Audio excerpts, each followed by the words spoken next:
Okay, so what we're looking at here is a little walkthrough through the 2020 AP Physics C test questions this year. We're not looking at test questions specifically because this is the Corona year and everything got weird because it went online. But we're going to be looking at how to answer the second question you'll see. This question is going to be what's known as the experimental question. And as a result of everything being online, you're going to have to be explaining a lot of stuff with your words more than just your mathematics. We're going to look at how to do that for a mechanics test this year. Everything we talk about can still be applied to the E&M test, but you'll just be talking about things like currents and voltages instead, and we'll kind of talk about that as we go through this. So here's how you should be thinking about this.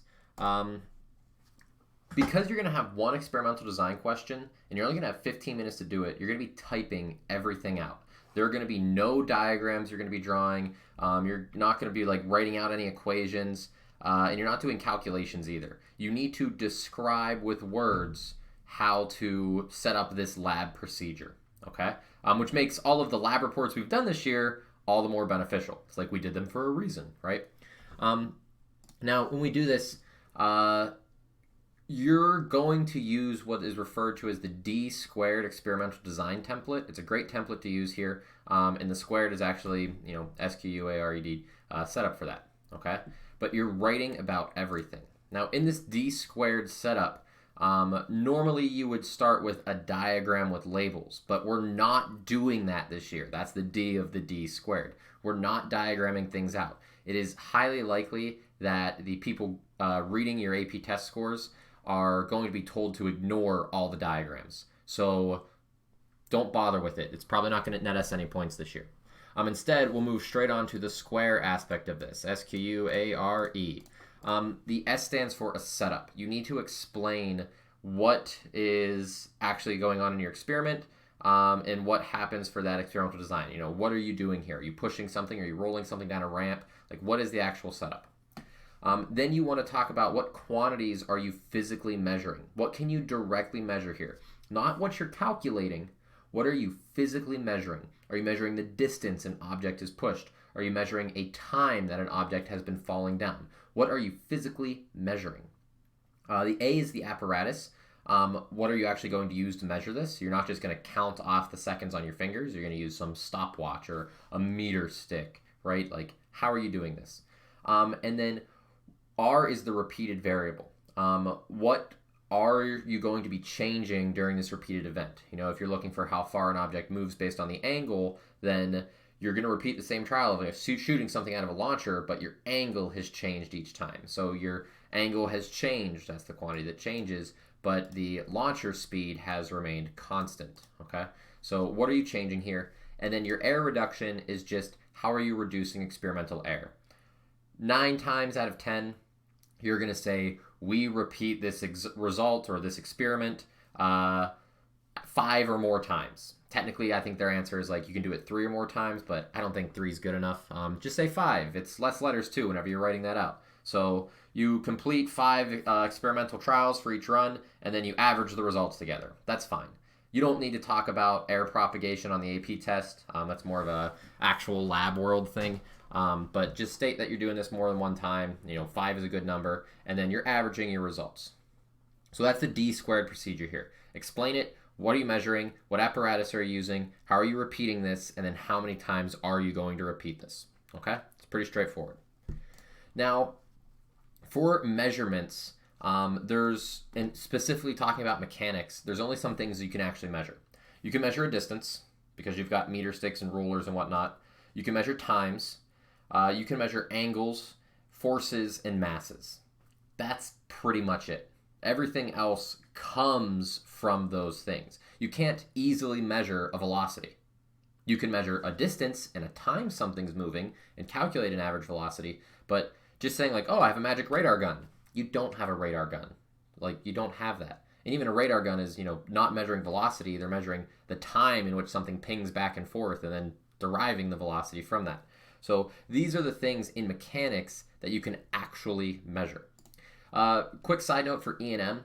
For most of the things in E&M, we tend to be measuring things from Ohm's law. Those are voltages, currents, and resistances. Most of the times, we're not even measuring resistances. You can with a multimeter, but most of the times, we are just using a voltmeter and an amp meter, okay? One for voltages and one for currents. Most of the times, we don't use an ohm meter, but they technically exist if you wanted to, okay? But everything else from those is just a calculated or derived measurements. So velocity, like I said, you need a distance and a time for that.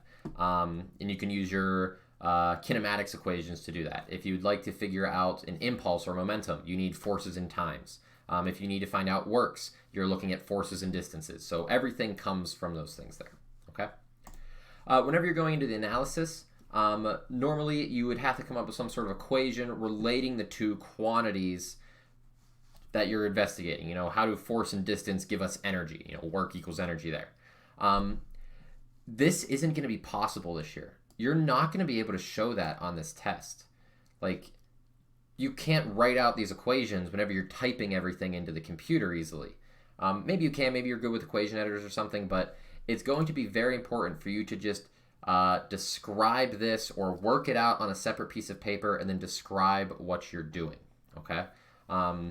It's going to be very hard for you to show that actual physical math, but if you write it off to the side and then type in kind of like, I'm looking at these two variables in order to do this, that's what they're going to look for. Normally, they ask you to solve for your equation for a dependent variable. It is a good idea to leave it either squared or cubed. This way that you can plot the actual squared value. So, you know, if I go over here to a graph real quick, maybe I find an equation that's like, I don't know, x squared equals g, y, f, whatever, where these are some constants and f is something I can plot. Then it's a good idea to leave this as x squared in f, because then this right here becomes my slope, and I can just plot it like that, right? So that's a great way to leave things. Same thing with the independent variable. If it is squared or cubed, leave it. So, you know, if our f here was cubed, leave it cubed down here because that's still the slope then. You're directly plotting these against each other. If you do have some extra like plus part, you know, if you're thinking about y equals mx plus b, that extra plus part is the y-intercept. Maybe you'll have it, maybe you won't in the problem. It's one of those things. But really describing that is going to be the most important thing and talking about how you're using it. Okay, so let's just take a look at some possible things that we could do and talk about and how this d squared setup will look. So here's a very common lab that you may have had to do, or you might be asked to do, who knows. And it's just, you have a dart that's fired out of a dart gun, and you've got your standard lab equipment available, meter sticks, time stopwatches, force sensors, whatever. And you're asked to find the initial velocity of this dart. But you're asked to do it using only momentum. And how would you analyze your data to find this initial velocity? So using only momentum.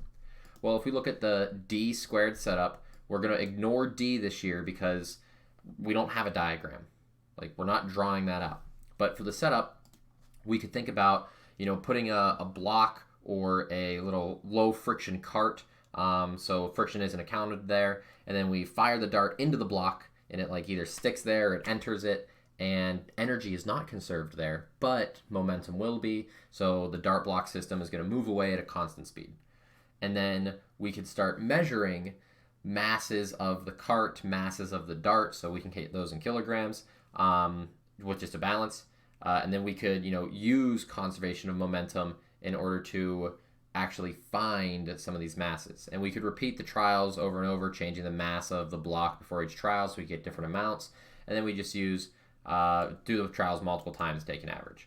We can use the conservation of momentum for an inelastic collision and solve for the initial velocity of the dart. So right there is the d squared setup. That's what you want. That will get you the most amount of points. Now this same question can be asked in a different way. Now you're using momentum and energy. Okay? So, maybe you're doing this, you fire the dart into a block on a rough surface. So now friction is going to take away some of that velocity. It's going to do work. There's the energy. So your dart sticks to the block, momentum's conserved, and then it's going to slide and stop on the surface. We once again use the balance to measure mass of the dart. We use a meter stick to measure the distance of the dart mass system for how far it's gone.